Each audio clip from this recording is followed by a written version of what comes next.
Welcome to Adapting class. Today, 85 NCLEX practice question is a must watch. It's heavy on SATA, heavy on physiological integrity, and most commonly missed questions on my Q bank all put together. If you score above 85, you are exam ready. Let's get you passing using this client need information. We're going to deal with all the client needs, but heavy on physiological integrity. First question is a next generation NCLEX question. It's a bow tie question. How do you approach it? Go for the buzzword. 72-year-old male client admitted for what? Hip fracture. Client report what? Urgency, frequency, dribbling, nocturia, wake stream. These are chief complaint. Those are the ones you pay attention to. I look at the vitals. It's normal. Abdomen, soft, non-tender. I don't see anything. Patient is getting IV fluid 100 ml per hour. The last time patient void is 7 hours ago. They tried straight catheterization, unsuccessful, ×2 due to resistance. Go back to the question. Figure out what they're asking you. We have a 72-year-old hip fracture. It has nothing to do with the question. What is the problem with the patient? Urgency, frequency, dribbling, nocturia, and the wake stream. Make a diagnosis and figure out what is going on with the patient. When you do that, the question is easy. This is a bow tie question. The nurse has reviewed the clinical data. Which condition the client is most likely experiencing? What do you think? Is this a UTI, nephrolithiasis, penile prostatic hyperplasia, and renal failure? What do you do? When you see a bow tie, come up with a diagnosis. After we finished, go for the action that needs to be taken. Then after that, parameters that you need to monitor. Therefore, based on the information given to us, what do you think? Break each one of them down. Let's take a UTI. What do I expect in UTI patient? Fever. I don't see that. Just one information, I can eliminate that. UTI does not have dribbling, a weak stream, and all the signs and symptoms the patient is complaining about. Therefore, that is gone. If you have kidney stone, nephrolithiasis, I'm supposed to see a frank pain going to your groin. If it's a pyelonephritis, frank pain to the belly button. I do not see that in the information given me. Therefore, this is gone. Renal failure. Patient is receiving IV fluid.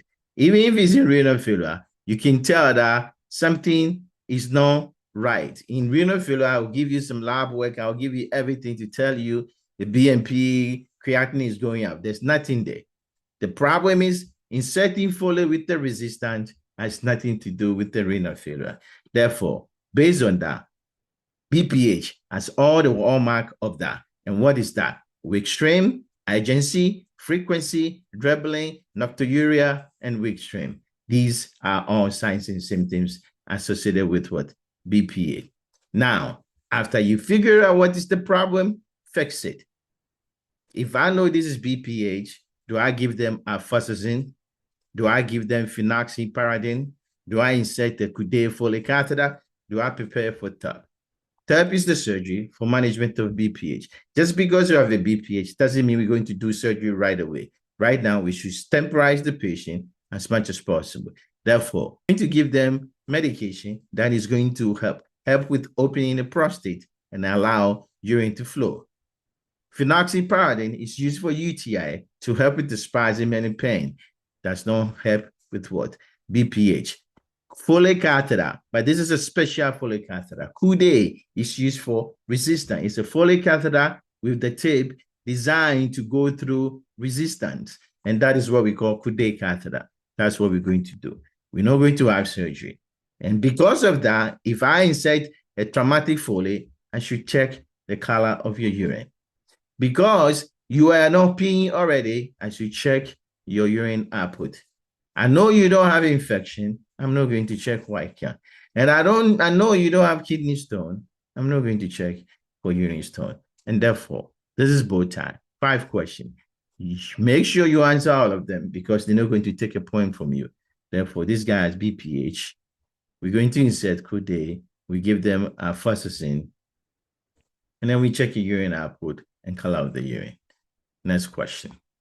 Now, a nurse is aware of 4 clients. This is multiple prioritization question. This nowadays what they be asking. Be careful. Don't worry. I got you. I'm going to go through. It's the same prioritization you've been seeing, right? These are the 4 patients you're dealing with. Number 1, 65-year-old client is post-op what? Hip fracture, right? Hip replacements. What is he complaining about? Discomfort on the affected leg. When he walk, where they did the surgery. Client B, number 2, he has what? BPH. He has TERP 6 hours ago. And he is having what? Bladder irrigation with some clot in the back. Okay. 3 said what? He sustained left femur fracture 3 hours ago. Now he's in skeletal traction. His respiratory rate is now 25. He has petechia on his chest, petechia on his soft palate. What do you think? 4 is he has left-sided chest pain, right? But pain is relieved by leaning forward, and the EKG shows diffuse ST elevation. What do you think? Make a diagnosis for each of them, and then figure out what you need to do to answer the question. You have to break it down. Now, and let's review the assessment of 4 clients. Which clinical diagnosis may be occurring based on the findings? Select and apply. Myocardial infarct, pericarditis, fat embolism, DVT, operative bleeding, what? Pain, discomfort, hip dislocation. Let's look at the problem. He's 65. He has hip replacement. He's reporting about what? Pain, discomfort on the affected leg. What do you think? That's pain, discomfort. 55-year-old, he has BPH. He has TERP 6 hours ago. He's receiving bladder irrigation with clot in the bladder. He may be bleeding. 35-year-old, he sustained what? Left femur fracture, but what? Look, he's in traction. Big bone fracture, large bone fracture. Now your respiratory rate is 25, and you have what? Petechia on your soft palate. This is what we call fat embolism. If you know, you can stop the video, put the answer in the comment. Like I said, score 50%, you're on your way passing. A 65-year-old male with what? Left-sided chest pain. What is it? The pain is relieved by leaning forward. Therefore, this is no heart attack. If you have heart attack, myocardial infarction, leaning forward does not resolve the pain. The EKG should not show diffuse ST elevation. This is classic for pericarditis. I want you to write this down. Classic for pericarditis with the diffused ST elevation. Therefore, what do we think is going on? No myocardial infarction. We have pericarditis. We have fat embolism. We don't have DVT. We have operative bleeding and pain discomfort. There's no evidence of hip dislocation because I will tell you the leg is foreshortened. The patient just has pain when they walk. Just work with what they've given you. Don't add any information to that. Now, I want you to rearrange them. In which order should the nurse assess the client? Now, prioritization. You know, this guy, he has pain discomfort. 2 is bleeding. 3 has what? Fat embolism. 4 has pericarditis. Are you going to see them? Who do you think we should see first? Of course, 3 is in trouble, right? What is 3? 3 has fat embolism, followed by 4, which is what? Pericarditis, right? Then who do you think should be the next? Put it down in the comments. Stop the video and let me know, who will you see? The patient who is what? Bleeding, or the patient who has what? Discomfort. Of course, bleeding patient gets in first before the patient who has discomfort. This is the way we will arrange them in that order. Now, we're going to deal with one of them. I'm going to pick one, and then we answer questions related to that. So be comfortable. Don't be afraid of this kind of next generation question. It's the same prioritization you've done. 55-year-old, the same patient, right? Number 2, BPH, started post 6 hours ago, receiving bladder irrigation, and there's some clot in the back. Now it's 18 hours post-procedure. Client reports lower abdominal pain. He has abdominal pain rated 8 out of 10. What would you do? This is the patient. He's getting what? Bladder irrigation after TERP. The way I can explain it to you in a simple way, this is the individual laying in bed, right? And he has TERP. Usually there's a folio going through the bladder, And then this is irrigating the bladder. This is the bladder, irrigating the bladder. And then we draining it. So the bladder as a catheter go to the individual, and then it has different drainage, one for irrigation and one for drainage. Now, patient is complaining about what? Pain and discomfort, 8 out of 10. What do you think you should do? That's all. What do you think you should do regarding this patient? Administer prescribed morphine.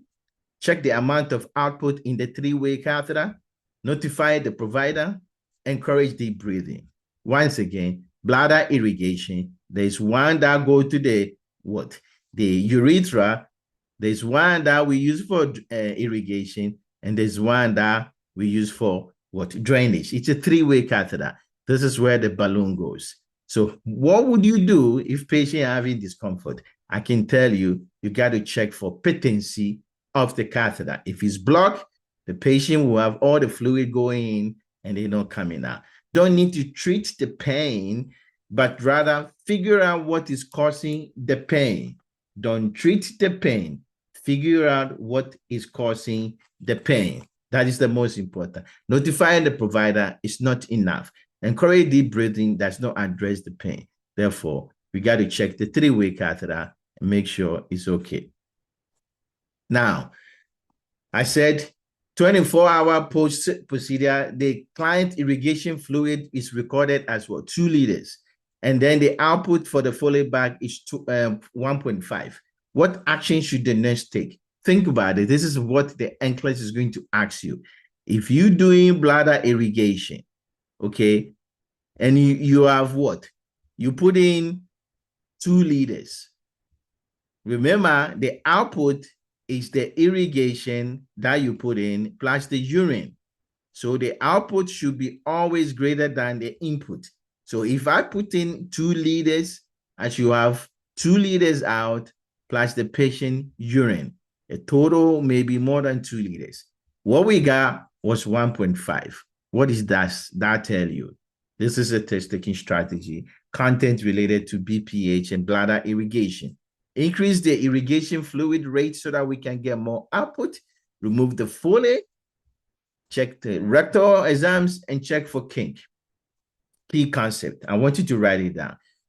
If the irrigation output, total output is less than what you put in, then there's something there, blockage. Therefore, one is wrong. If you remove the Foley, patient's in trouble. One of the things you should not do after TURP, transurethral resection of the prostate, is rectal exams. Based on that, this is the right answer. There's a kink. That's why the output is less. Now, this is the same information.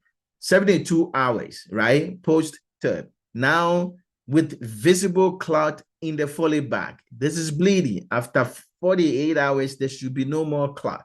The urine should be what? Like a Kool-Aid. We have bleeding. What do you do? We have bleeding. What action would you do? Increase the rate of the bladder irrigation. Manually irrigate the catheter per protocol.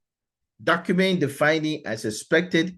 Encourage the client to increase fluid intake. Once again, when you have what? Problem of bleeding, we got to clear the bleeding. Most of the time, when you irrigate, it helps with the bleeding. Therefore, C and D is wrong. Documenting is not normal. Encourage fluid intake is not. But we left with what? A and B, right? Do you increase the flow so that it will take away the clot or remove the clot first? That is the content. We have a Foley catheter, right? And then we see clot in it. If I increase fluid, it's going to push the clot out. But what do you do? Do you increase the fluid? It may not relieve the obstruction. So manually remove it. After that, then you irrigate it.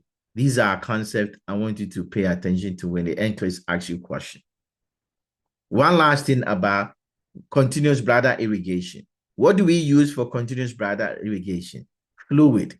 And therefore, this is what happened. Client report what? Headache, become anxious, confused, and hypertensive 72 hours. What electrolyte causing this problem? Is it low potassium, hypercalcemia, hyperkalemia, hyponatremia. Even if you don't know, try to eliminate to make your chance of answering this question very high. Hypercalcemia, when your calcium goes up, your symptoms go down. I don't see that. Anxiety does not correspond with hypercalcemia. Hypokalemia, I'm going to tell you some arrhythmia, muscle spasm, muscle cramps. You don't see that. The concept here is what? Bladder irrigation, we use water or hypotonic fluid. And these hypotonic fluid get absorbed into your body. And that causes hyponatremia. So number one symptoms, write it down. When patient is having transurethral resection, after transurethral resection of the prostate and having bladder irrigation, you should check electrolyte. Number one is what? Sodium. Sodium is going to go low and it causes problem. And so this is post-step problem, this hyponatremia. Like I told you, these are questions from my Adaptation class Q bank, questions most likely to be mixed, and it's being mixed by student. I put it together for this specific 85 English practice question. Now, let's get to our client need.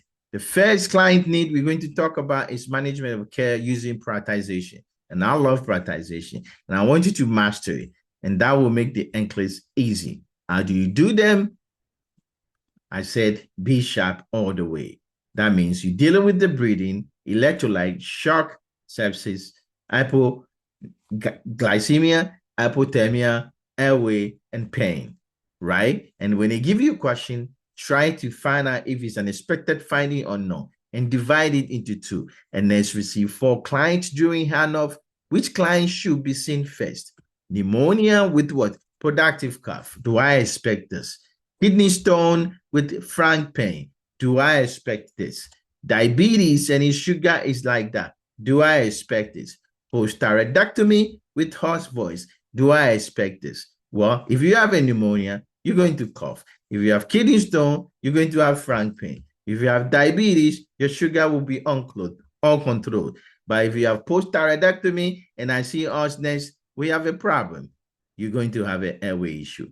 And that's my boy. I'm picking it, whether you like it or not. And this is the explanation. Hoarseness may indicate laryngeal or airway compromise. This is how you do prioritization. Next one, a Nancy's triaging client, which require immediate intervention. Which clients require immediate intervention? Electric-like shooting pain, right, in trigeminal neuralgia. Is this what you expect in trigeminal neuralgia? Headache and photophobia in migraine. Sciatica with shooting leg pain. AFib with diffuse abdominal pain. The same thing. Go with the buzzword. Ask yourself, is this expected? If it's expected, be sharp. Electric-like what? Shooting facial pain. That's what you see in trigeminal neuralgia. Cranial nerve, what? 5. Headache, you have what? Photophobia with migraine. A, expected finding. If you are sciatica, the definition is pain shooting into your leg from your back. If you have AFib, diffuse abdominal pain, you have clot, ischemia in your GI tract. Bad problem, bad problem, bad problem. Therefore, we're picking this. This is the way you do prioritization. How do you benefit from this video? Stop it, answer it, and then see the way I approach it. If you like it, jot it down. But that's the approach I want you to use when you're answering questions regarding prioritization. What is your score so far? I know you got it. I would like to know. Put it in the comment.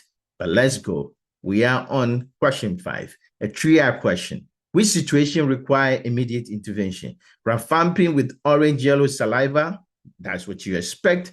Albuterol, heart rate is 105. Haloperidol is being prescribed what? Triixiphenidol. Azosulbide prescribed what? Vardenafil. All the time. This is a pharmacology prioritization. And I know it. If you need more pharmacology, check Adaptation class. Bunch of videos, bunch of playlists, but a lot of content you can master when you're having problem, free of charge. But this one, it's a straightforward prioritization. It's either expected or not. Is this medication, do they interact with each other? If you take rifampin, all your secretion will turn oil yellow. Therefore, if you have saliva that is orange, like yellow, good luck with that. Albuterol is a beta agonist. It's going to speed things up. Therefore, heart rate of 105. Good luck with that. Haloperidol causes NMS and EPS. Therefore, I give you anticholinergic to help with that. By default, you got to pick this. If you understand it or not, and you've taken the time to break everything down, don't give it away. Just pick the answer and move on. Isosorbide nitrate is what? It's a nitrate, vasodilator. You should not take any more vasodilator. What? Venadifil is the same thing as sildenafil. If I put sildenafil there, you figure it out all the time. Pharmacology, local and last name. This is the same thing as sildenafil. Therefore, you can't take two vasodilators. We are in trouble. And NCLEX was made aware of the following client as change of shift. Which client condition demand immediate follow-up? Same thing, immediate follow-up. We have a problem. What is the problem? Patient is lethargic and confused after he ran outside. This is a classic prioritization. I want you to start a video, answer this question. I said this to test your knowledge, but this is the way you will see it. Some of the ways you see it in NCLEX, the testing critical thinking. Back pain forward, cerebral angiogram. CHF, he has peak, fluid sputum, stridor 1 hour after thyroidectomy. Bunch of bad problems. But like I said, write down your B sharp and break it down. Lethargy, confusion, where you see, I told you airway, lethargy, or neurological problem, lethargy. This patient is lethargy, confused after outdoor, is dehydrated, and that's why he's showing this sign. He has a neurological problem. Back pain, cerebral angiogram. Do you connect the dot? Always connected. Cerebral angiogram, that means I put the vessel, I go into your vessel. It's the same thing as cardiac catheterization. Go to your groin, all the way to your brain. Come back. You're going to bleed. Cerebral angiogram, back pain, bleeding. So I have a bleeding problem here. CHF, pink fluid sputum, you're drowning. This is breathing problem.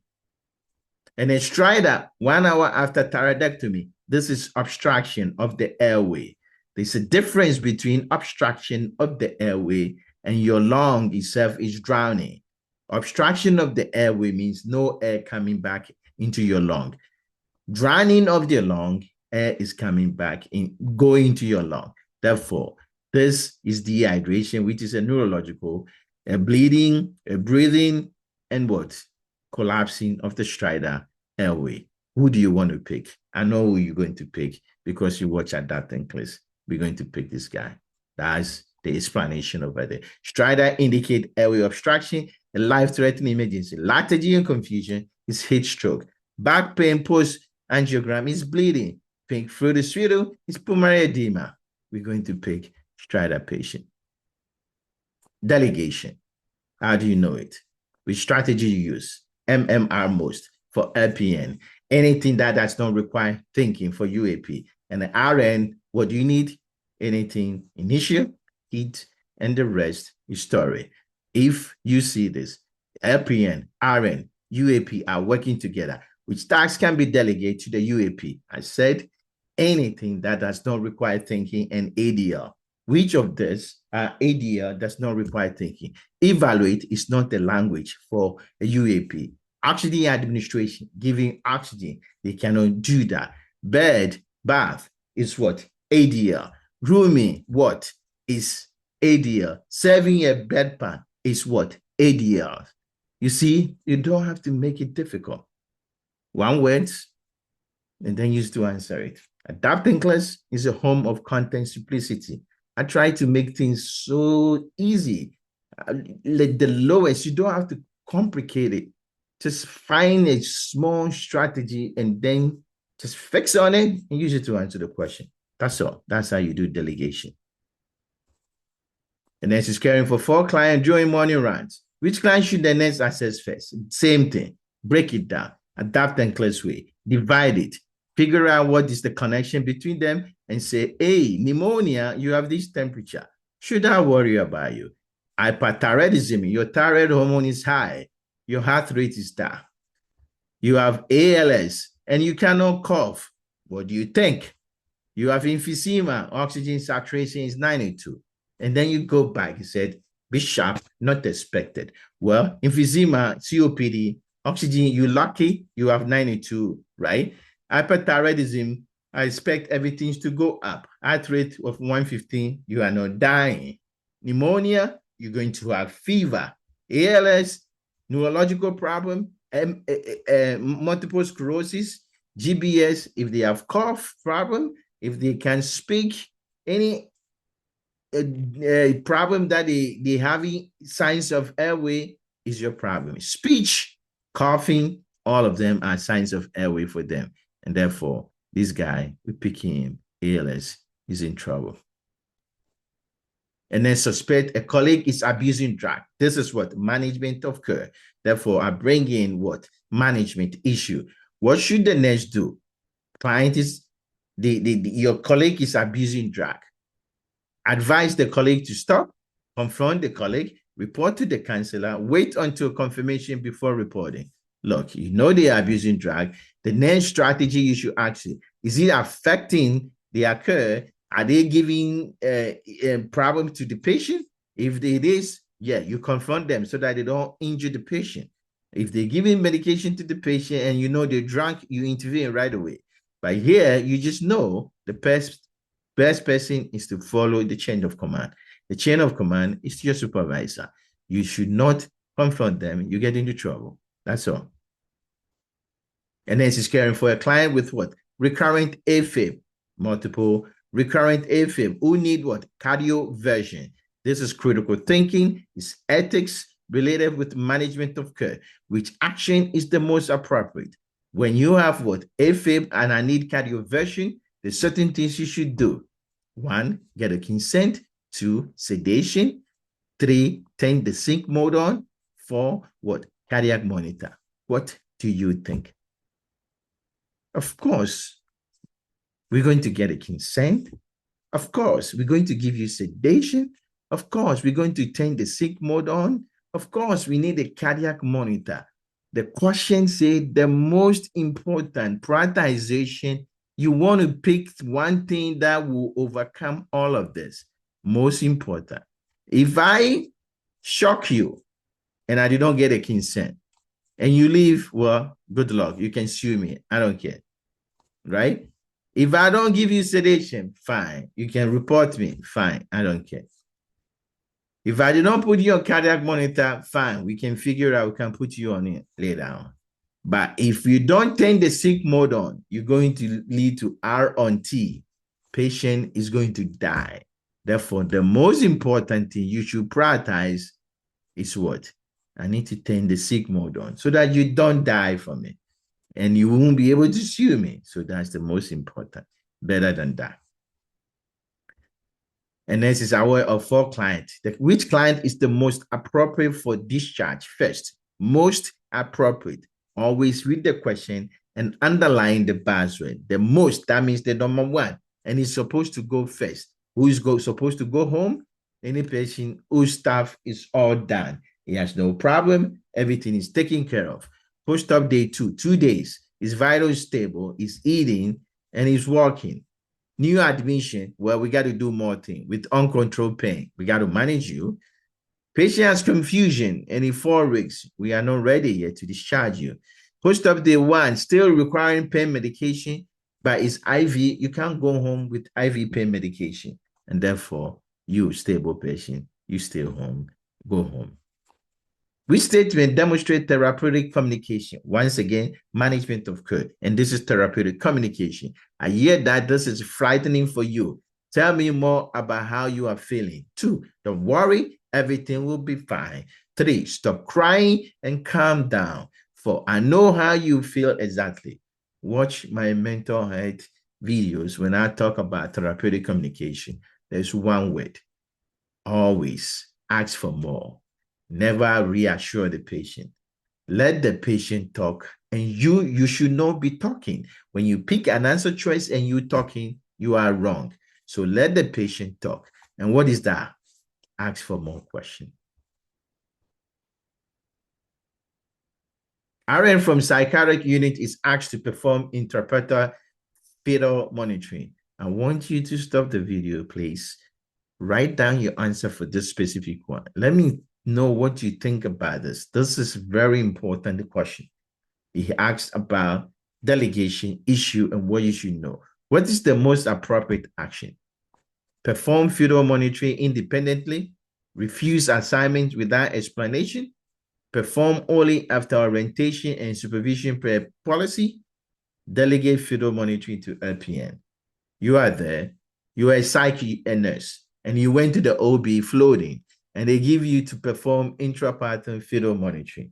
What would you do? You do it independently because you're a nurse, right? You refuse to do that.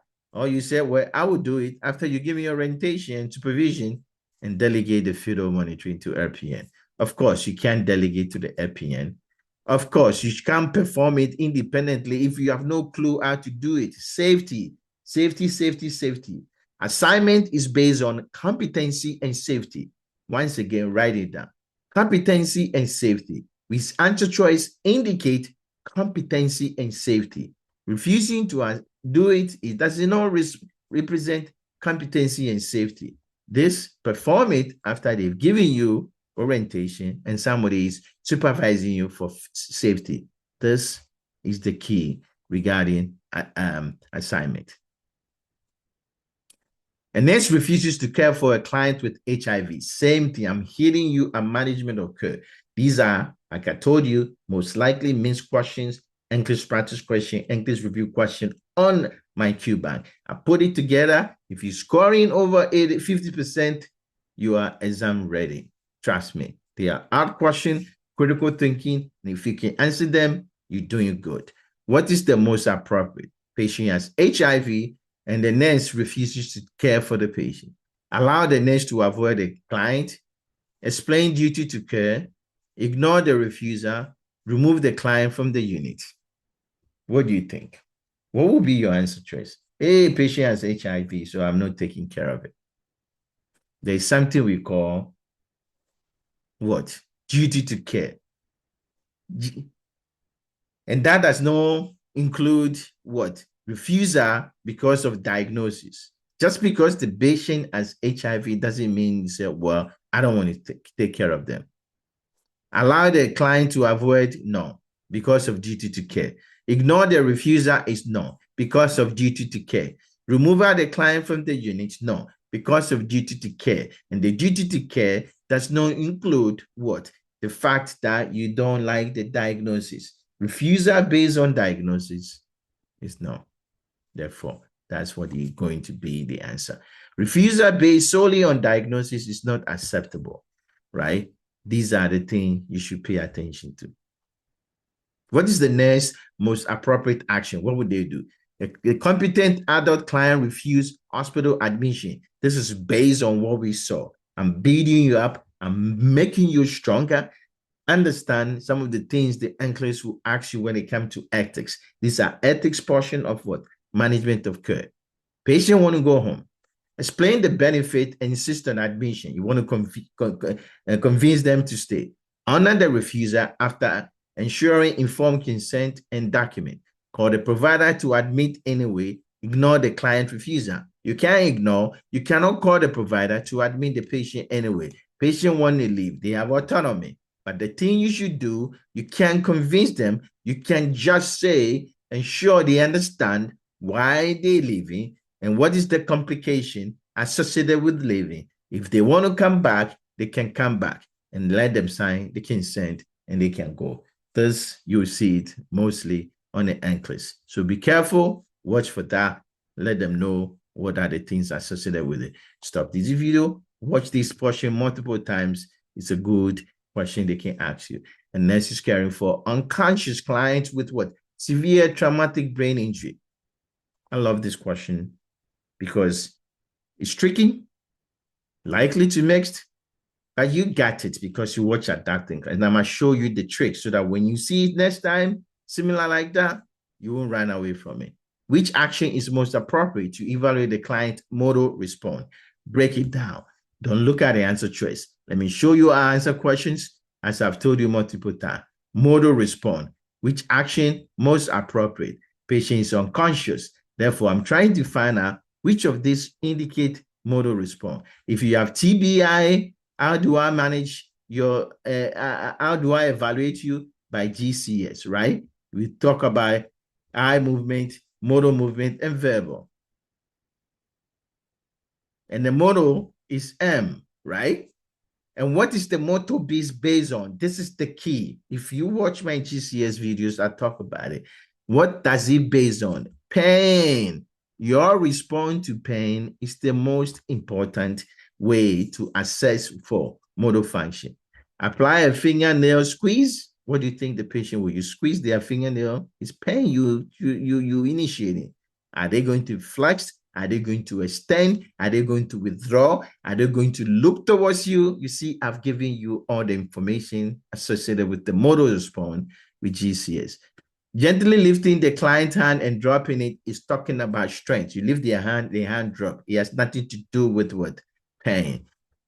You shine a pen light into each pupil and observe for constriction. That is pupillary reflex. That's cranial nerve.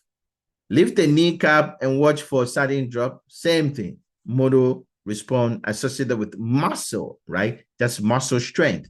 Therefore, you know, pain is only when I pinch you and then you turn towards me, you withdraw, you flex, you extend, and that is what we call modal response for GCS.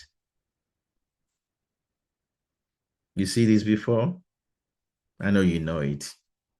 EKG. Don't let them take that point from you. Identify what is the problem and then clinically manage it. If you need help, I have a bunch of EKG questions. Try to make it memorable, friendly, not just memorizing the concept, but know how to deal with it. What is the next best action? And this is assessing a client on the ICU. Notice the rhythm strip. This is what you have.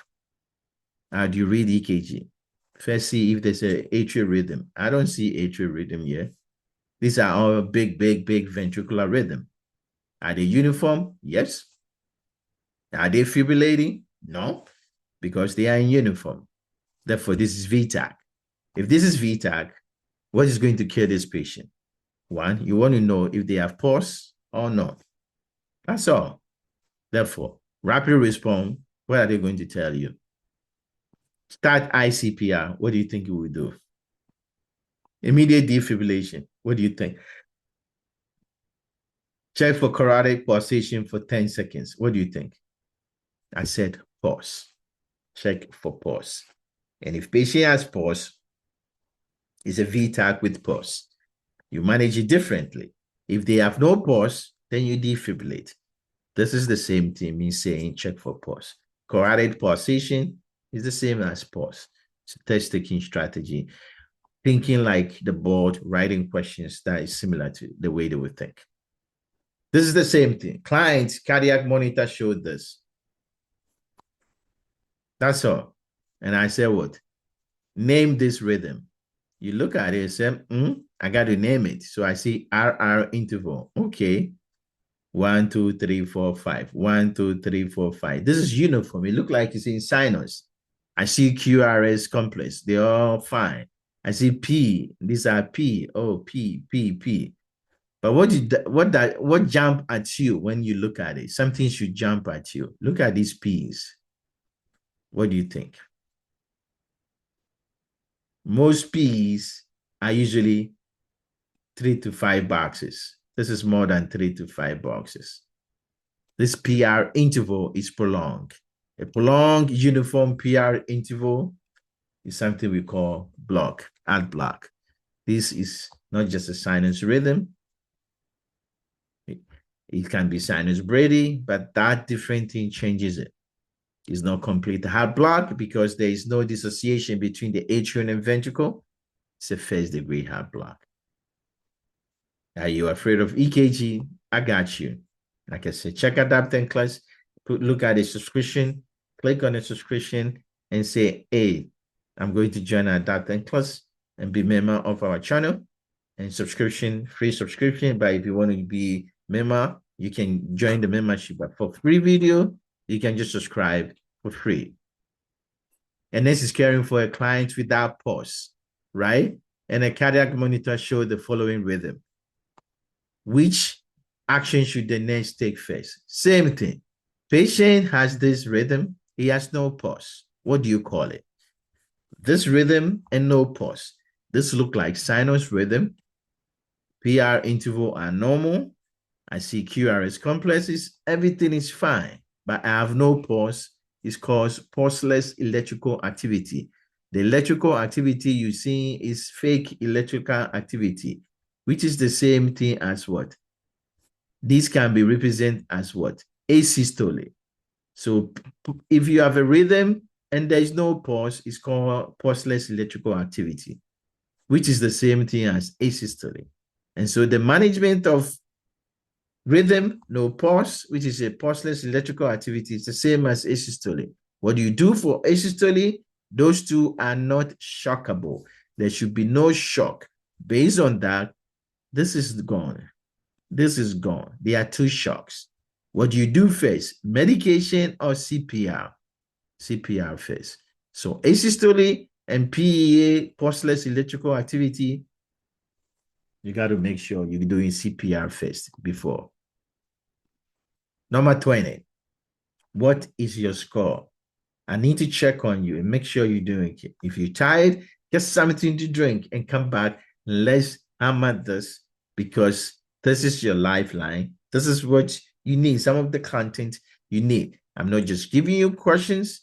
We are learning. I'm giving you concept, and I want you to take a pen and paper and write them down and go over all of them. After you watch all the 85 questions, you said, oh, these are all the concepts I've known. Not just in the answers. I want you to know the concept for each question. And what is this? A nurse is triaging a client in the emergency room. How should the nurse document this assessment finding? This is what you have. It looks like there's a burn. What kind of burn is that? Is this a first degree burn, second degree burn, third degree burn, fourth degree burn? How do you classify it? Best way to do that. Third and fourth degree, you see child very deep. Therefore, I know it can't be third and fourth. Now, I've left the first and second. First and second, first you see sunburn, right? This is more than sunburn. You see these jaggy edges, right? And you can see there's a pale skin underline. Look like they may have blisters that has gone away. This is more than a first degree. It's not sunburn, it's a second degree. These are little things. You may see it on the NCLEX, and that's the explanation. You may take a picture of it. You explain exactly why we pick what we pick. Now we're on 21. What do you think? 21. We're moving on to a different group of questions. And you can see this sounds like a physiological adaptation question. Really, really important. A client with what? COPD is receiving oxygen via nasal cannula at 6 liters. Condition has changed. Which action is appropriate? Do you want a COPD patient to be getting what? 6 liters of what? Oxygen? That's a problem. Continue the oxygen as tolerated. Wrong answer. Reduce flow rate and consider Ventura max. What do you think? Consider change to what? Non-rebreather. Do you think it's a good idea?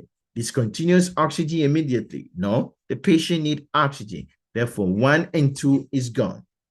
Based on that, B and C is what? What would you pick?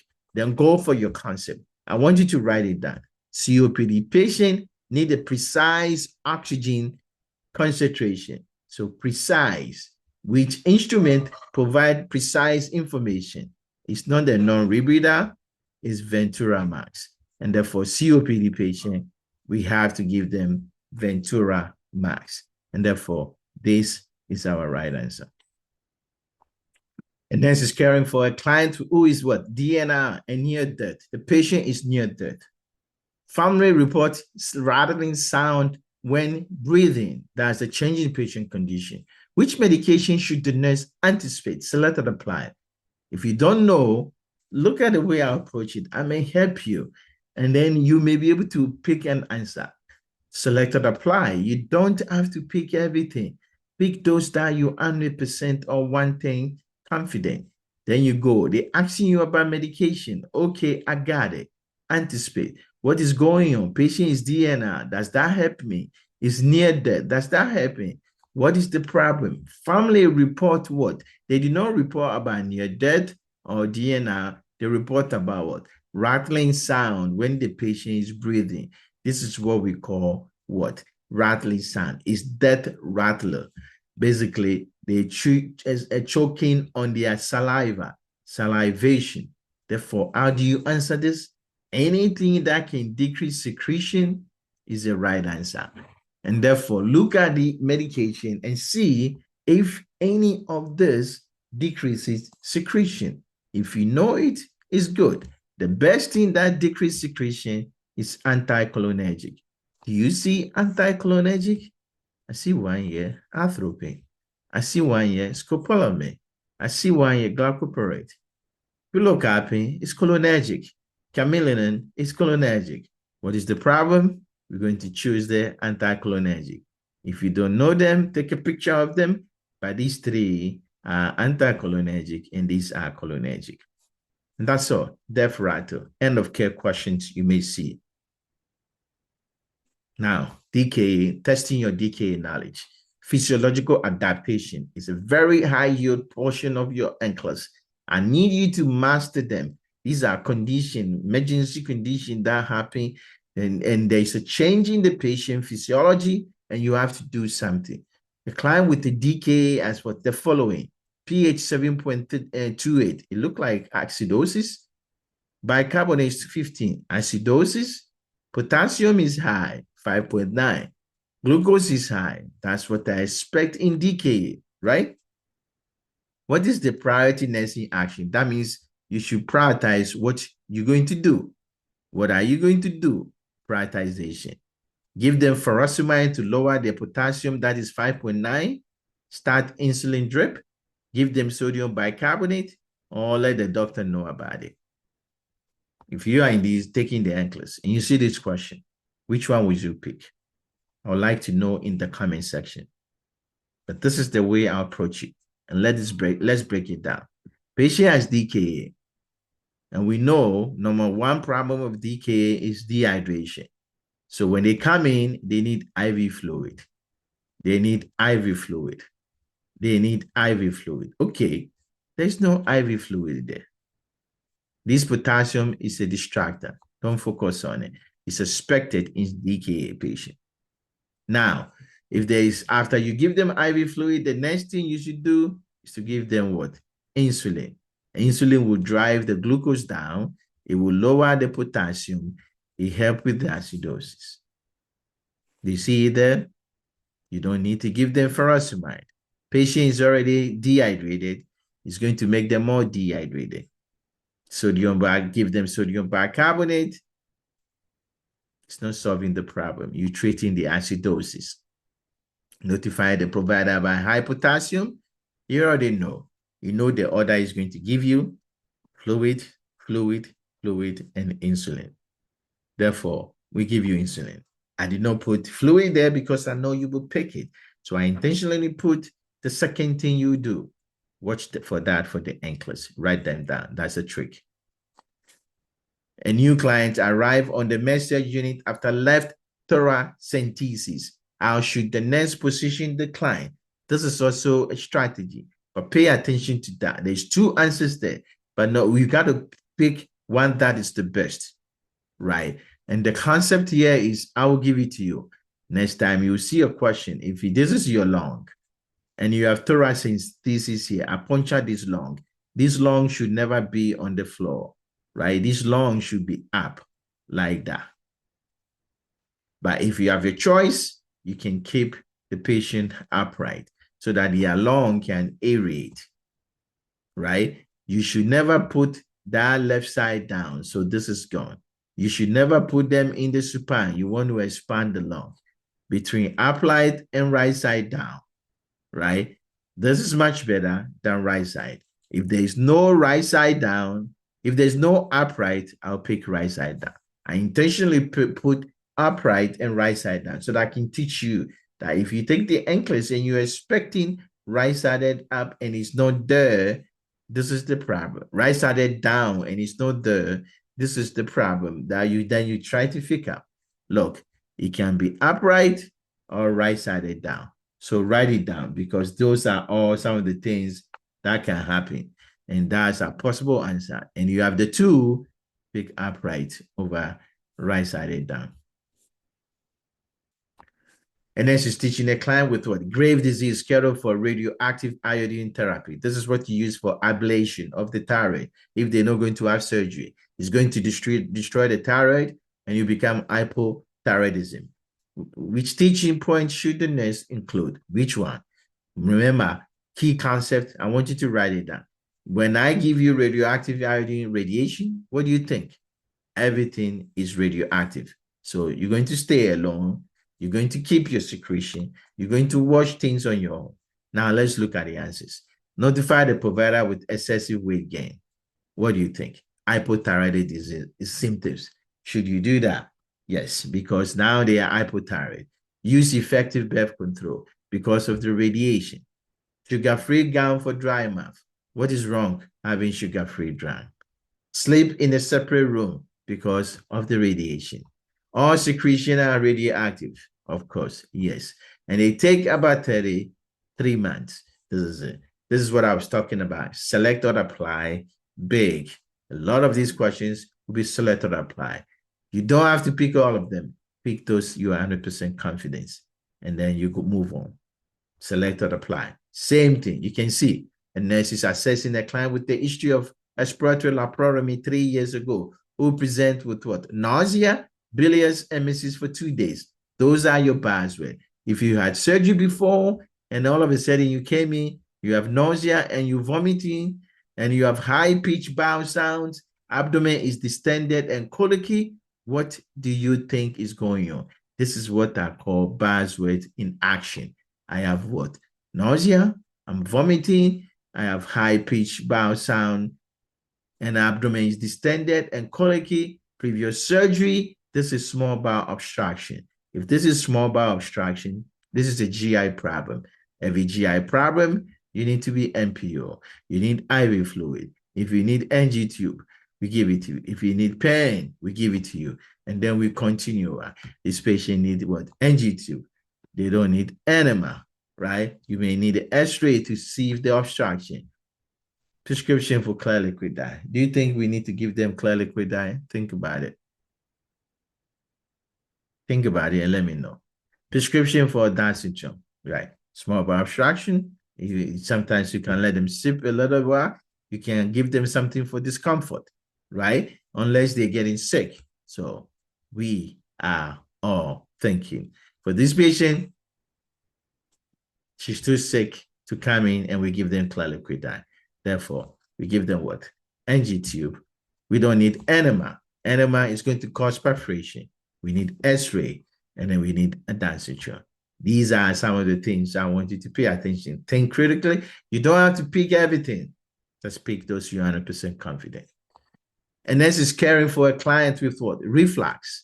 Is on what? Omeprazole, long-term. The therapy will present with what? Tremor and muscle cramp. This is a hard one. It requires you to think second level. Patient has reflux, what? Long-term omeprazole. And is what? It presents with what? Tremor and muscle cramp.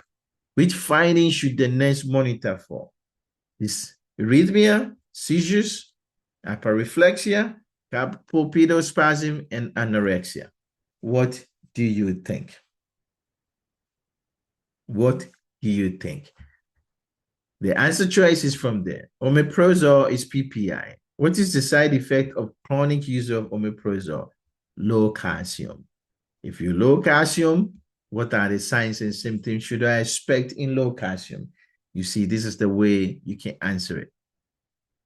When your calcium is low, your symptoms is going to go up. Therefore, dysarrhythmia. You may likely to have seizures, right? Your reflexes will go up. Pulpitospasm is going to go up, and anorexia. These are signs and symptoms of hypocalcemia. And I want you to know them because these are the way they can ask you the questions. And I know you got it. 29. And next, provide care for a client with what? Severe pancreatitis in the ICU, which finding is the most concerning. This is physiological adaptation. There's a reason why these questions are hard. It's designed to make you think critically and pass. And if you make it more than 50%, trust me, you're doing good. Patient has pancreatitis. Which one is most concerning? That means any of this that is worrisome. Pancreatitis, what should you worry about? White count of 14,000, decrease what? Lung compliance, mid-epigastric pain, and frank ecchymosis. I tell people all the time, when you see pancreatitis, number one, your priority is what? Lung problem, right? And that is ARDS, followed by bleeding. Frank ecchymosis, you're bleeding. You're going to have pain. It's suspected. You may have some inflammation. It may happen. But decreased lung capacity, that's ARDS. This is a problem. We should worry about this. So these are some of the things you may see. It look hard, but you know it's doable. You can do it. So I got you. Now, this is a content. Take a picture, pay attention, know them because they are clear, straightforward questions you may see. Which diet choice should the nurse intervene? Selected apply. And nurse provide care for a client post-op expiratory laparotomy and prescribe clear liquid dye. Which one of this is a clear liquid dye? Stop the video, try to answer it, and let me know. But we're on question 30, almost halfway. You're doing great. If you're tired, go drink something and come back and let this hammer this question. 30, which one is a clear liquid dye? A clear liquid dye, I cannot see through. Clear liquid dye, I cannot see through. What do I say? Clear liquid dye, I cannot see through. Which one you cannot see through? Think about it. Which dye should the nurse intervene? Right? Black coffee,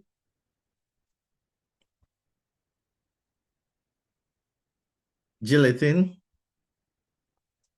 PepsiCo, milk, pudding, and vegetable juice. Unfortunately, caffeine you cannot see through, but it's a clear liquid dye. Gelatin, what do you think? It can melt and we can see through. PepsiCo will melt, we can see through. Milk, we cannot see through. Pudding, we cannot see through. Vegetable fruit, we cannot see through. And this is something is comfortable. You should be comfortable to answer it as much as possible and ace this test. Let's get this done as soon as possible. So those are our clear liquid dye. Those with intervene, they are not clear liquid dye. The question say dye choice to intervene. And let's provide care for a client with what? COPD prescribe what? Ipratropine bromide, which finding should the nurse observe as therapeutic. Therapeutic, that's the key word, therapeutic. Underline it and it said therapeutic. That means that medication given to a COPD patient is therapeutic. You see how I break it down? That's what I'm focusing on. I'm focusing on COPD, ipratropine, and therapeutic effect. And you ask yourself, what is ipratropine? It's anticholinergic. And what it's do is going to cause what? Xerostomia, is going to cause constipation, mydriasis, and then what? Does it decrease oxygen demand? No. These are side effects of the medication. But if I give this to a COPD patient, it's a bronchodilator, open the airway, there's more oxygen going on, they will have decreased oxygen demand. You see, the question is there, the answer is there, you got it, but the answers are framed differently. And so you saw it, you don't know which one you want to pick. Decreased oxygen demand is your friend. A client with what? History of asthma present to the emergency room what? Anxious, audible wheezy, saturation 85, tachypneic. After oxygen therapy via non-rebreather, which prescription the nurse should anticipate? Physiological adaptation, a hard question. They look like emergency, but you have to pay attention. Patient has asthma, and he came in with what? Anxious, audible, wheezy, SAT is going down, tachypnea. What does it tell you? This patient is in acute asthma attack.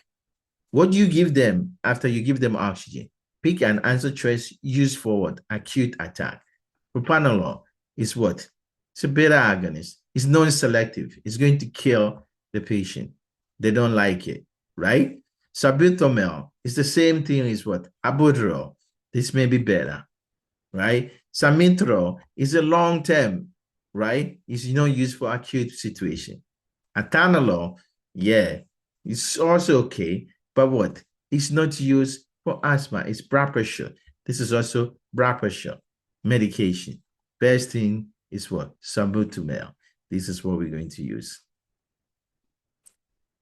And next is providing teaching for a client with what? Chronic bronchitis. If you know cystic fibrosis, you know chronic bronchitis. They have what? Chronic infection, a lot of mucus, and we got to clear it. Which of the following information should the nurse include in the teaching? Select or apply. I'm trying to give you straightforward information so that you don't have to beat around the bush. The key concept. What is the concept for bronchitis? Too much secretion. Break it down. Give them oxygen and open the airway.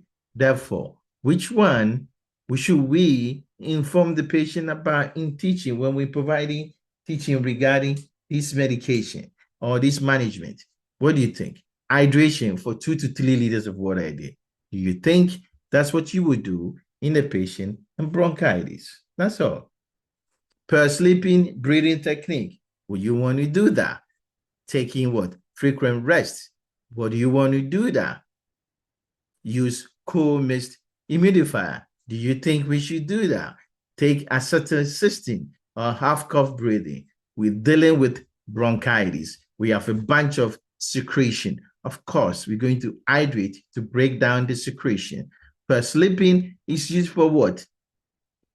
What do you think? Emphysema, not bronchitis. Bronchitis patient, they have secretion. They don't have air trapping. Therefore, per sleeping is not used for them. This is a test-taking strategy. These are traps also. Take frequent rest. Of course, you have a COPD. Oxygen, we're going to cold mist humidifier. Acetylcysteine, we're going to break it down. Off coughing, A, to clear your secretion. Don't forget the difference between bronchitis and what? Emphysema. Emphysema, per sleeping, bronchitis, off coughing. 34. And let's provide care for a client with COPD who need what? A precise oxygen delivery device. Which oxygen delivery device should the nurse anticipate being prescribed? Which one? A precise one is not a simple phase. It's not a non-rebreather. It's not nasocannula. It's called Ventura Max. The physiological adaptation. We have not changed yet. I want to hit you hard. A nurse is providing care for a 4 client in the ICU receiving mechanical ventilator with the PEEP of 15, positive and expiratory pressure, which is going to keep the airway from collapsing. Our physiological PEEP is 5. And now the patient has 15 of PEEP. What do you think is going to cause? I'm giving you the content and I want you to write it down. The PEEP keep the alveolar open. If I have 15 PEEP, the alveolar will going to get bigger and bigger and bigger as we open it. Is it going to, which of these require immediate intervention? Your blood pressure is going down. You have subcutaneous emphysema. Your PaO2 is 86. Your CO2 is down. I can tell you these are okay because patient has what? Bad problem. Is getting mechanical ventilator. But the major problem with PEEP, write it down. 2, number 1, hypotension. Number 2 is pneumothorax. Do you see pneumothorax here? A, I see. Subcutaneous emphysema is pneumothorax because the lung has ruptured and air is escaping under the skin. Therefore, which of these should we require immediate intervention? Is this guy. 36. A client with diabetes take nighttime insulin, but wake up with the high glucose every morning. Have you heard this before? Have you seen this before? Has somebody told you about this before? Client with what? Diabetes takes nighttime insulin, but wakes up with what? High glucose every morning. Which intervention is appropriate? Adjust timing of the insulin, lower the dose of insulin at bedtime, change the type of insulin, and give morning insulin early. This is what we call Somogyi effect. It's what? Immediate hypoglycemia at night when you give it to the patient, and when they wake up in the morning, the body kick in and say, hey, I need to increase my glucose, and they have hyperglycemia. Somogyi effect. I have a video on the YouTube you can watch. But this is the key aspect of it. What do you do? Decrease the amount of insulin you're giving them and at night so that you don't drop their glucose too much for their stress response to take effect. Therefore, what do you think we should do? We're going to decrease the dose at bedtime. And this is it. Morning hyperglycemia after nighttime insulin suggests Somogyi effect caused by what? Nocturnal hypoglycemia. It's a rebound hyperglycemia. Lowering the bedtime dose is indicated. A client with what? Diabetes insipidus. What do you think? DI, right? You have no ADH. So you're going to lose all your water. I give you just the content, 1 second content. What findings should the nurse expect? If I'm losing all my water, my urine output is going to go up. Number 1, check. Right? It's a diabetes insipidus. Therefore, what do I expect? If I'm losing all my water, that's what is going to happen. My urine specific gravity is going to go down. Is this down? This is normal. Slightly high. Urine sodium is not going to be elevated. It's going to get diluted because all my urine is water. My sodium is going to be high. 135 is not high. My serum osmolarity is going to go up. That's the key. My serum, what? Osmolarity is the same thing. I'll give you the value and I'll put it here. My hematocrit may go up. And so this is the way you may see it. Physiological adaptation associated with endocrine. This is DI expected lab value. You should be comfortable. This is NCLEX practice question, NCLEX questions and answers. We're doing 85 questions dealing with what? Client needs, covering all the client needs that NCLEX is going to ask you. 38. What do you think? A nurse is caring for a client with serum potassium of 6.2. Which of the following should be used to lower the serum potassium? Fluid electrolyte. We have electrolyte problem. Potassium is 6.2. Which one would you use to lower it? What do you think? Calcium gluconate, IV insulin, and D15. Insulin, albuterol, furosemide, sodium bicarbonate, sodium polyestyrene sulfate. Put down your answer in the comment and let me know. This is KSLH. Yes, we use it for potassium. Bicarbonate is going to make what? Alkalosis, and that can decrease what? Your potassium. Furosemide is going to lower what? Potassium. Albuterol push potassium inside the cell. Insulin and glucose push potassium inside the cell. I know somebody have taught you that you need calcium gluconate when you have your potassium is high. But guess what? It does not lower your potassium. It's cardioprotective. The questions say, I need something that will lower your potassium. Therefore, we are not going to pick it just because you've seen it somewhere. Write it down. It does not lower potassium. It's cardioprotective. A client with tuberculosis is coughing blood and report 9 sweats. Pay attention. Tuberculosis, coughing blood, 9 sweat. What action is most appropriate? Assess the need for airborne, review recent sputum culture results, place tuberculous skin test, Place client in the positive, negative airway pressure. Let's step back for a second. Analyze this question. Let's break it down. First of all, stop the video, put down your answer, let me know. But look at it. I have TB, okay, known TB. Now I'm coughing, reporting night sweat. Now I'm in active TB or I've re-exacerbation of my TB. I don't need airborne assessment anymore. Patient already at TB, we know if they need airborne, we'll take them. Assessing the airborne is not necessary, airborne precaution.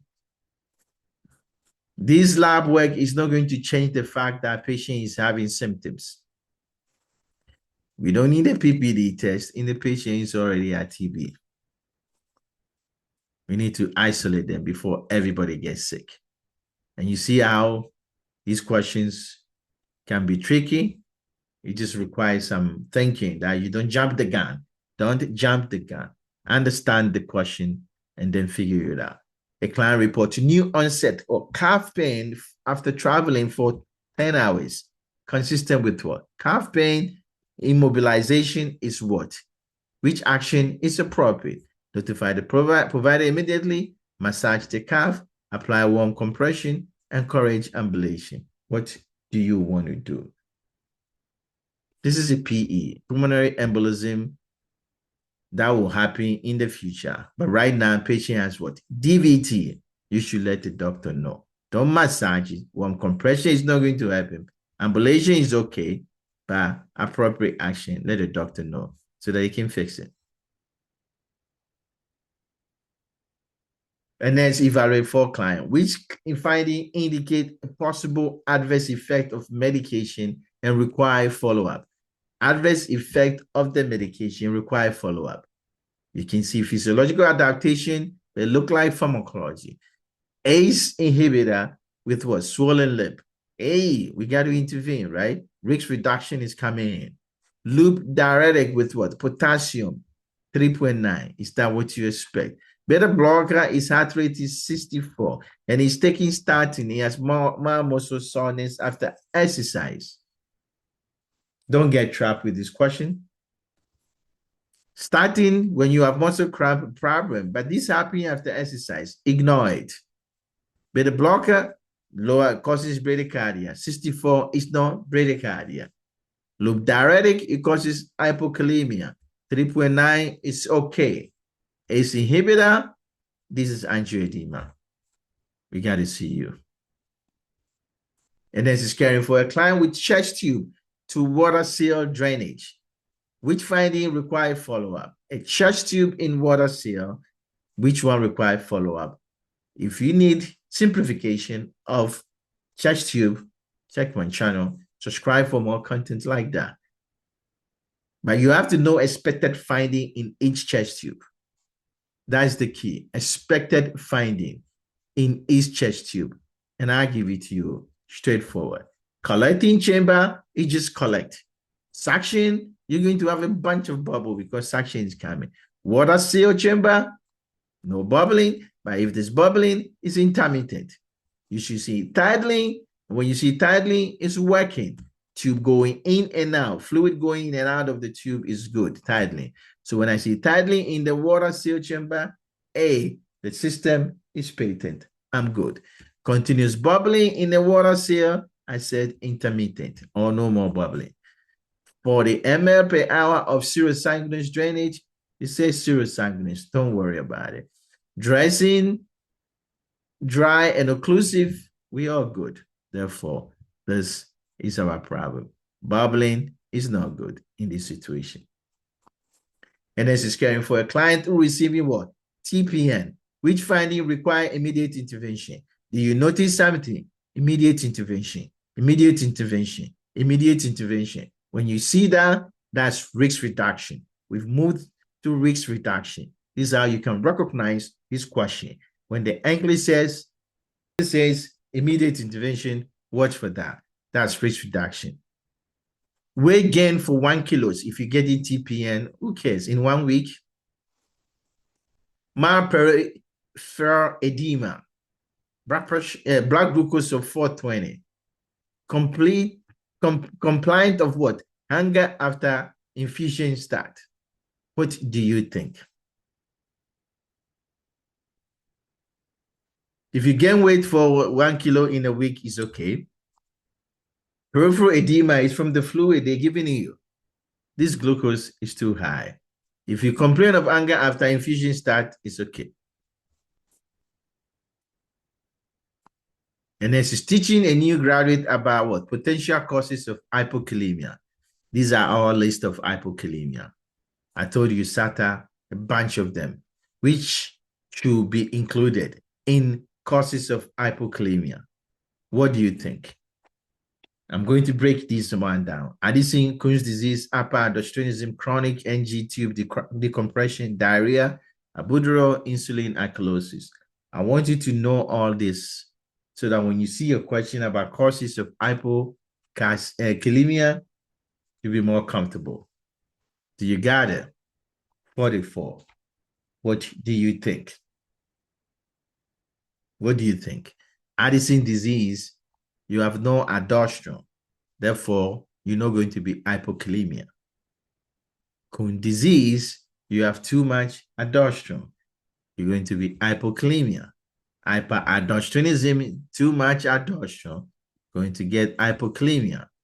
When you have NG2 for chronic, you suck all your what? Fluid acid from your GI tract, you become what? Metabolic alkalosis. Metabolic alkalosis lead to hypokalemia. Diarrhea, when you have too much diarrhea, you're going to have loss of your potassium and you become hypokalemia. Albuterol drive potassium inside the cell. You have hypokalemia. Insulin drive potassium inside the cell. You have hypokalemia. When you have alkalosis, what is going to happen? Your body push acid out and then it push potassium inside. Thus are the causes of hypokalemia. Know them, master them, so that when you see them, you'll be able to feel comfortable. This is 45. How are you doing so far? If you have made it that far, thank you for watching. If you haven't subscribed, click on the subscription button and then click on it and join Adaptation class for more content like that. But we are on 45, almost done with our question. And NCLEX is providing care for several clients experiencing acute exacerbation of asthma. Which client intervention should the NCLEX question? Let's break it down. Let me show you some strategy to answer questions, which you already know. Select that apply. Tell yourself, I'm not picking everything. Client intervention. Okay, I got a question. Something is bad. And then it's providing care for a patient, acute asthma. Connect the dots, all the things I've circled. Acute asthma, how do you manage it? And I got a question. Therefore, don't pick any medication that is not used for acute situation. Montelukast, methylprednisolone, ipatropine, salmeterol, salmeterol, and lavuaboterol. Which one do you want to pick? Which one should you intervene? So let's break down the question so that you know what the question is asking. Select or apply. Don't pick everything.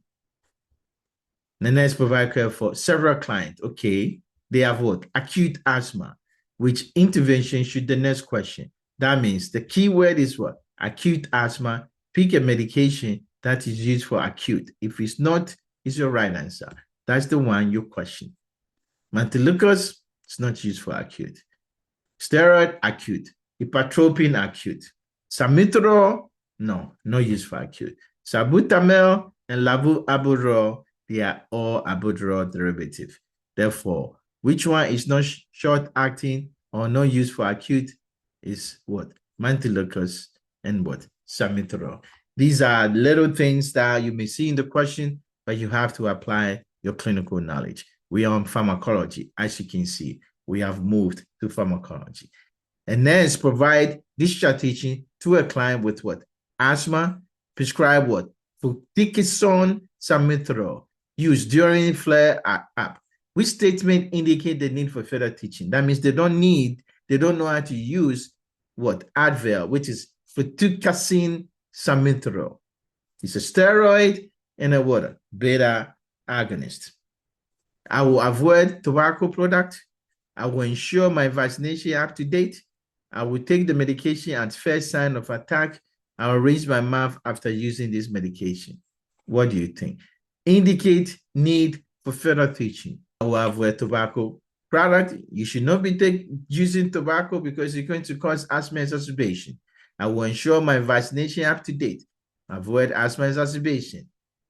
I will take this medication at the first sign of what? Attack. This is not for acute because of salmeterol. It's not for acute. It's for maintenance. Therefore, this statement requires intervention. And let's provide care for 4 clients with chest tube connected to a closed chest drainage system after thoracotomy, which client situation need follow-up. Bad problem associated with the chest tube. Continuous bubbling in the suction chamber, we already talked about it, right? Intermittent bubbling in the water seal, it's okay. No fluctuation of fluid in the column water, that's no tidling, it's a bad problem. Blood tank fluid in the collecting chamber is suspected. This boy is in trouble. You see how I show you the contents associated with chest tube, and I just ask you another question. And then receive a client from the emergency room with rash below after 3 days of hiking. Which action by the nurse is appropriate? Hiking with this. What do you see about a rash? You see a circle and you see the one in the middle. This is what we call bullseye. This is Lyme disease. What kind of precaution do you need? Standard precaution. Do you see any precaution that is associated with standard? Wear gown and gloves during care. Apply surgical mask on the client when walking on the airway. Institute airborne precaution. Place client in negative airflow pressure. Perform hand hygiene before and after care. Which of these is standard precaution? They should not wear gown or gloves when you're taking care of this patient. You don't need to place masks on them. They don't need airborne precaution. They don't need negative airflow room. Hand hygiene. Why? Standard precaution. That's all. These need standard precaution. Lyme disease is not infectious. Unless you get bitten by the tick, you're okay. 49. A nurse is caring for a client with suspected meningitis. What do you notice? We are in infectious control and safety. Another big area of client need, and NCLEX will ask you. I told you I'll walk you through all the client needs, but we'll deal with physiological adaptation, large portion of it. This is infectious control. Place the client in contact precaution. Is that what you need for meningitis? Encourage coughing and deep breathing. Is that what you want to tell them? Delay antibiotic until lumbar puncture results. Is that what you want to do? Start droplet precaution. Most appropriate action, prevent spread of infection. Isolation. Best answer. And this is caring for a client diagnosed with hepatitis A with incontinence. That means he can't control his stool. Which of the following action is appropriate? Is this contact, standard, airborne, and droplet? Put down your answer. Let me know. But this is the content. If it's Hep A, mostly standard. If the patient is diapered and he can control, there's no incontinence. But if they wear diaper, right? And then if they are not wearing diaper on themselves and they can ease themselves and they have incontinence, then that becomes contact precaution. This patient need what? Is an incontinence. Therefore, if you touch them, you're going to have infection. Contact precaution. A parent called a clinic reporting a child with epistaxis, nosebleed. Which steps should the nurse take? Instruction, you should provide them. What do you think? Nosebleed. I know you know how to manage nosebleed. Is this the same thing the NCLEX expects you?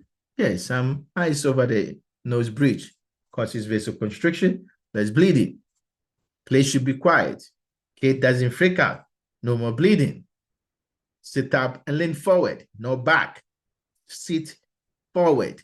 No back. I know we've been taught to tilt our head back. Blood goes back of our throat and we aspirate. Upper pressure. How long? 50 minutes. If you see a question, less than 50 minutes, intervene. Take care if bleeding persists. Excellent. These are what you do when somebody is nosy bleeding. How about this? After workshop on restraint, which action by the nurse indicate correct or incorrect understanding of the teaching when caring for a client with restraint? What do you think? Caring about restraint. When somebody is in restraint, do you monitor the skin integrity every 30 minutes? Do you provide food every 2 hours? Do you do neurovascular check every 2 hours?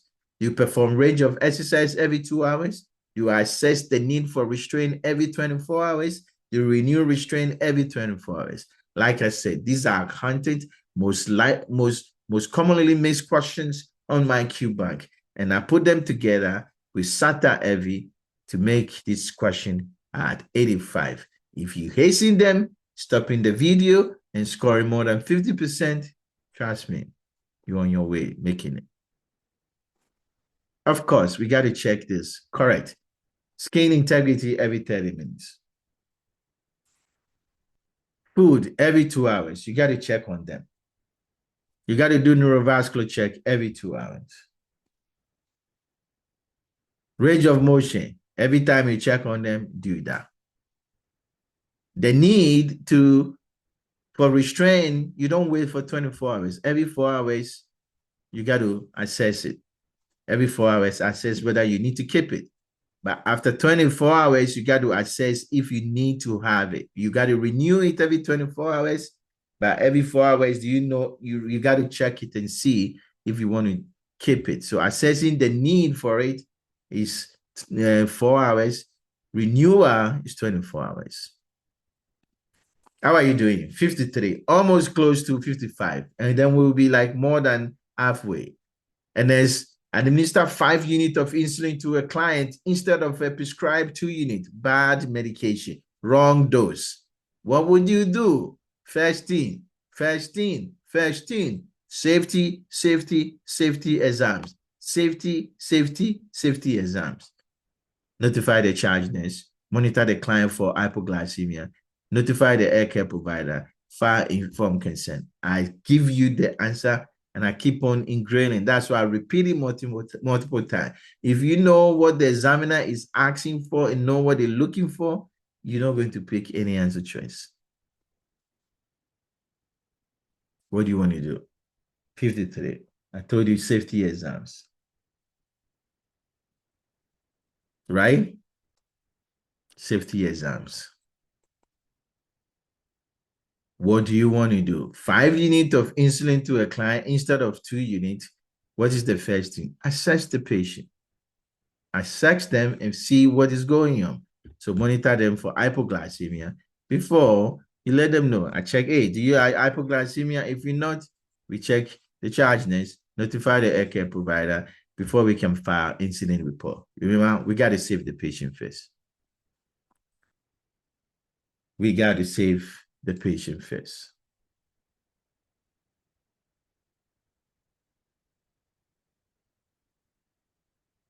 Which item the nurse should dispose of into the biohazard after routine care?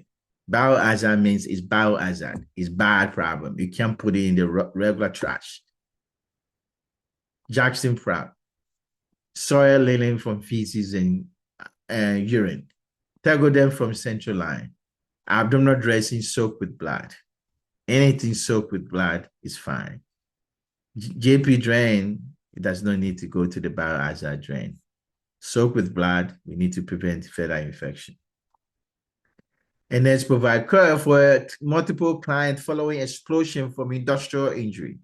Which injury pattern the nurse should see first? Do you worry about skin people, musculoskeletal, inhalation, or auditory injury? When you have blast injury, your tympanic memory will rupture. You have hearing problem. But what is the most important? Inhalation.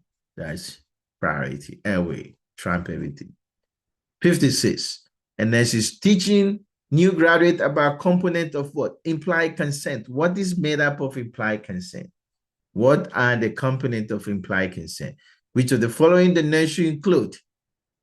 There is an emergency, impractical to obtain consent, client with consent if able, treatment will protect the client is in emergency room. Read the question again. And next is teaching new graduate about component of implied consent. Which of the following the next should include? Why? Let me break it down. Implied consent means what? The patient is not able to consent and we're doing it for them. We assume that if they are able to consent, they will pick what we're going to pick. And we use it in life-saving. So there is an emergency. Patient cannot obtain the consent, but he wants us to do things we will do for him if he's able. Client will consent if he's able. He will say, go ahead and do the surgery. And this is going to protect the client. Just because you are in an emergency room doesn't mean we can do implied consent. So implied consent means we get a consent without your consent, but we're doing it for you. That's what it means. And let's perform home visit to a client with moderate Alzheimer's disease. You've seen basic care, comfort, right? We are there. That's what we're doing now. Which finding is concerning? Caregiver look disheveled. Caregiver assist with ADL. Caregiver feel tired. The house is disordered, untidy, and difficult to move around. Which of these should you worry about? Patient Alzheimer's, which should you concern you? Caregiver disheveled, oh, okay, respite care, we'll give it to them. Caregiver assist with ADA, that's a good thing. Caregiver feel tired, respite care. But if the place is all disorganized, difficult to move around, safety, somebody is going to fall. We have a problem. That's our problem. And this is caring for a client with a chronic kidney disease. Which dietary selection indicate correct understanding of the teaching? Banana and tomato juice, baked potato and yogurt, nut and spinach, and applesauce and white rice. Avoid potassium, avoid potassium, avoid potassium. Which one has less potassium? Apple and rice. See, these are very, very straightforward questions, and at the same time, avoid phosphorus. So because apple and white rice are low in potassium and phosphorus, we should pick it for this patient. Any of them has high potassium and phosphorus. 59. A 40-year-old client asks about colon cancer, health promotion. Which findings are concerning? Select or apply.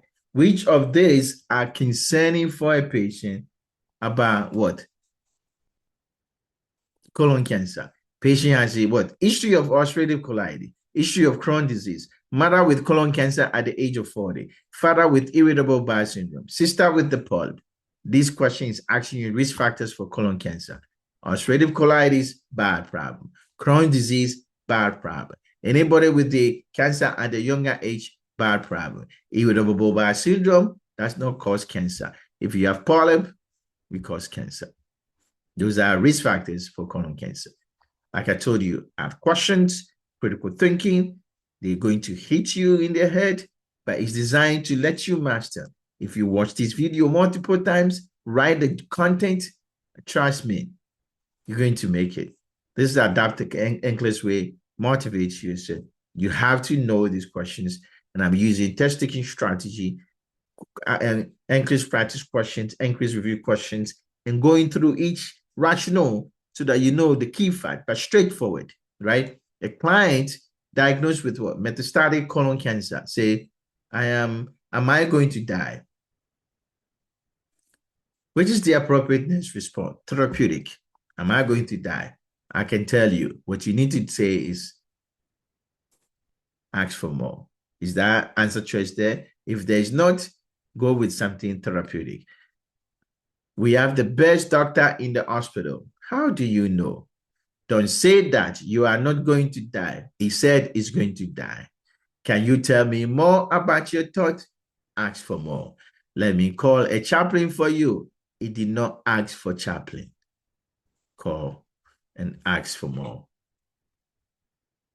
And this is caring for a client with uric acid stones, health promotion. What are the things that will cause uric acid? Which teaching is appropriate? That means things they should avoid so that they can't have uric acid. I want you to write this down. If you don't know, this is very important. What are the things that causes uric acid? Spinach causes what? Oxalate. Write it down. Oxalate. Green leafy vegetables causes oxalate. Sardine, a bunch of uric acid. Red meat, uric acid. Shellfish, uric acid. What is the question asking you? Gout. And this is the things gout people should avoid. This is opposite so that you can get both. Either they ask you about uric acid or oxalate. And this is caring for a client diagnosed with what? Kidney stone due to what? Calcium oxalate. Which teaching is effective? They should avoid calcium oxalate. What are the things that causes oxalate? Carrot, avoid it. Rhubarb, avoid it. Spinach, bunch of oxalate. Wheat, bunch of oxalate.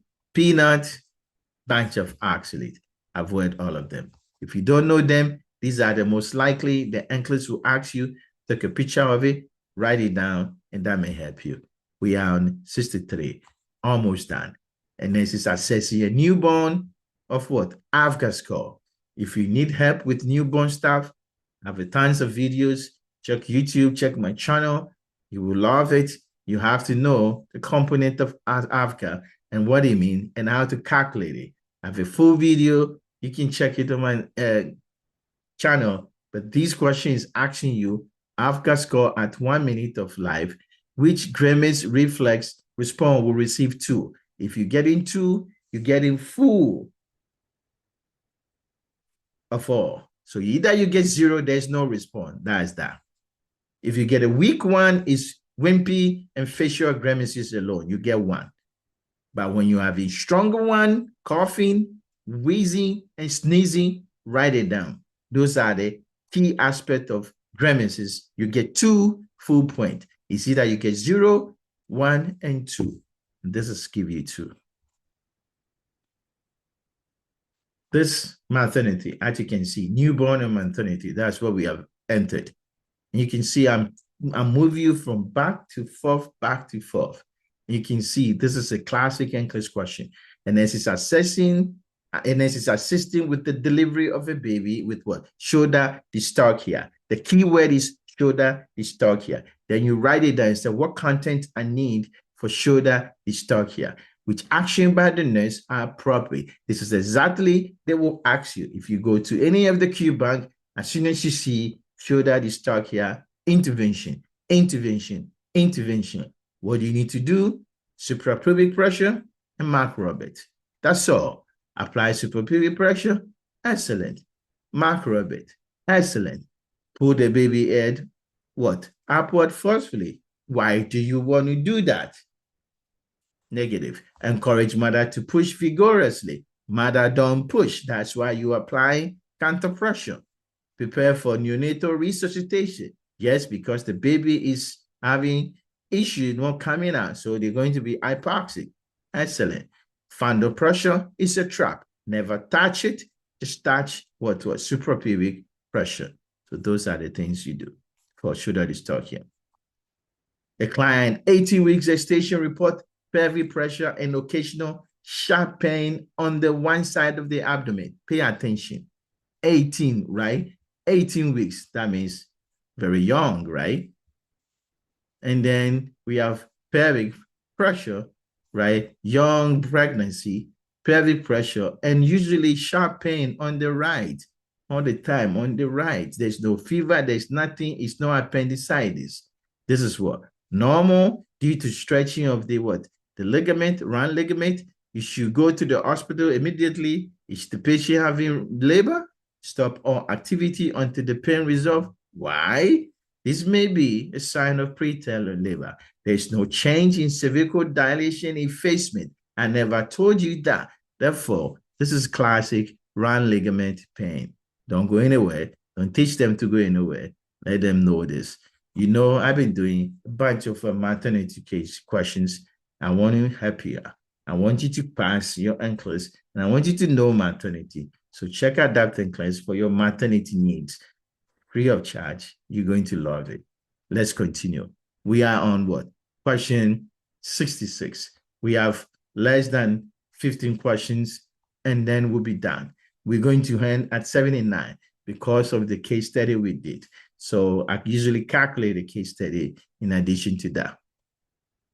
Which client is the highest risk for postpartum hemorrhage? What content do you need? Firm uterus, midline, prolonged labor, microsomic infant, 6 hours postpartum with lochia serosa, scanty lochia, 24 hours postpartum. Who are higher risks? The key concept to answer the question is what? Bigger baby, prolonged labor, you get too much medication, you have ethony. Firm uterus, uterus is not going to bleed. Prolonged labor, bad problem. Big baby, bad problem. 6 hours postpartum with lochia serosa, A, I'm okay. A suspected finding. Scanty lochia 24 hours, yeah, a lot of bleeding from this guy. A newborn weight is in the 3rd percentile, bad problem. What is the next step? Notify the air care provider about growth restriction. Encourage the parent to feed the newborn more frequently. Document the weight and continue routine monitoring. Assess internal glucose level during pregnancy. Well, growth restriction is a problem. You should let the doctor know. That's the best way. And next, note a yellow thing to the skin of a 36-hour-old newborn. Join this. What would you do? Within 24 hours, pathological. After 24 hours, it may be something else. But what do you want to do? 36 hours. Encourage breastfeeding to cure it. Notify the pediatrician for phototherapy. Assess bilirubin level and document the finding as normal process. Within 24 hours, yeah, we got to do something right away. And then we have to worry about what?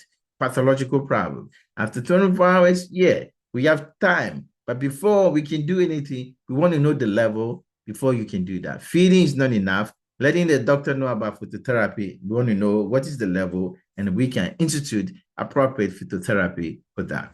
And this is the way I want you to assess this kind of question. During a newborn assessment, the nurse observed a single crease across the palm of an infant. What should the nurse do next? Single crease. That's an abnormal finding. Document this is normal, negative. Notify pediatrician for follow-up is some better. Perform a full neurological assessment is unnecessary. Encourage your mother to bond to the baby. It is not going to help the finding. What do you want to do?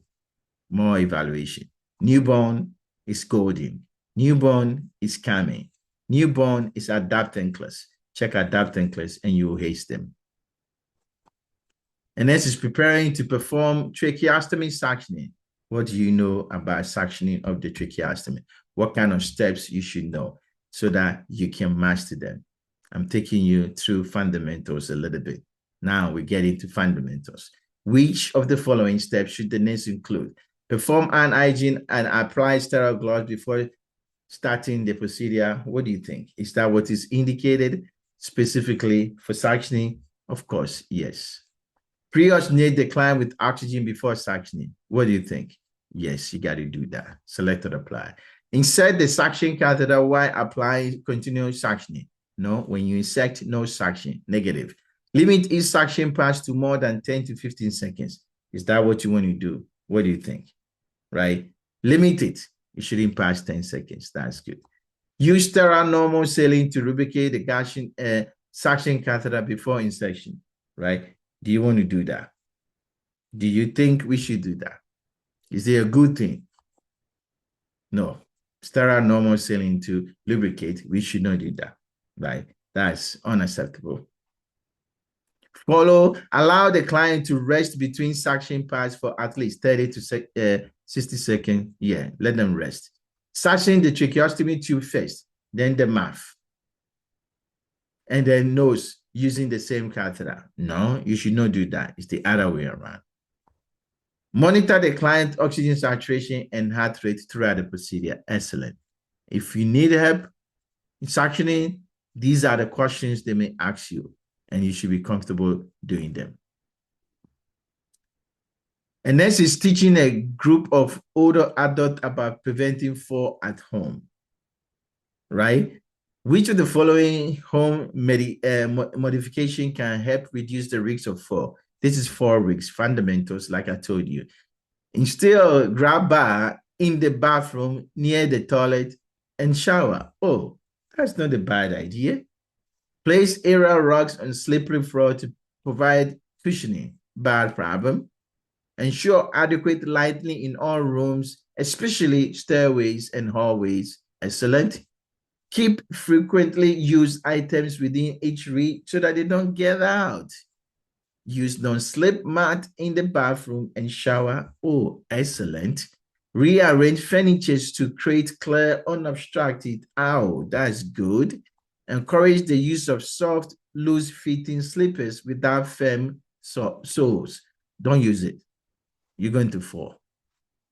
These are the 4 risks. NCLEX is going to ask you, know about 4. Mental health. You see that? A client with schizophrenia is accompanied by a mother who asks about positive symptoms. Which should the nurse include?